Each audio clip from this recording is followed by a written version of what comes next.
Badan jalan di kawasan Komplek Perkantoran Pemerintahan Kabupaten Aceh Barat Daya, Desa Gede Paya, Kecamatan Bangpidi ambruk menjelang subuh Minggu 25 November 2018. Lalu lintas kendaraan dari dan ke arah menuju Mapolres, KIB, Kejari, BPS, dan Aceh Barat Daya pun terganggu karena khusus kendaraan roda 4 harus memutar melintasi jalur lain.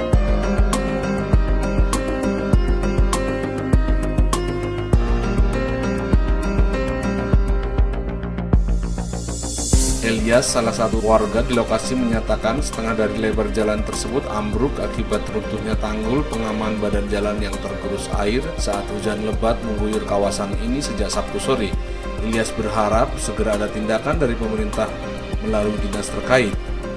Berdasarkan pantauan tim Today Stream TV di lapangan, badan jalan amblas sepanjang 25 meter mengakibatkan kendaraan yang melintas dari arah Mapolres Aceh Barat Daya terpaksa harus memutar balik melewati jalan kantor DPRK Aceh Barat Daya. Segera ditanggulangi, Bang.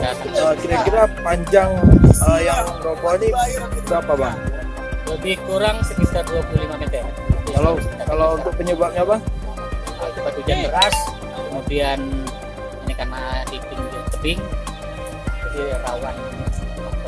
Kabarnya sebelumnya sudah ada lubang, Bang, ya? Enggak, maksudnya faktor alam. Faktor alam, ya? Faktor alam itu karena hujan deras. Jadi yang akan dilakukan oleh pihak Kita akan menangani secara segera ini, secara darurat, bersifat darurat. Berarti kita cuma mengumpul kembali, paling kan penanganan pentingnya seperti panjang, goni, daun pasir, bersifat darurat. Mustafa Rudin, Today Stream TV, Aceh Barat Daya, Aceh melaporkan.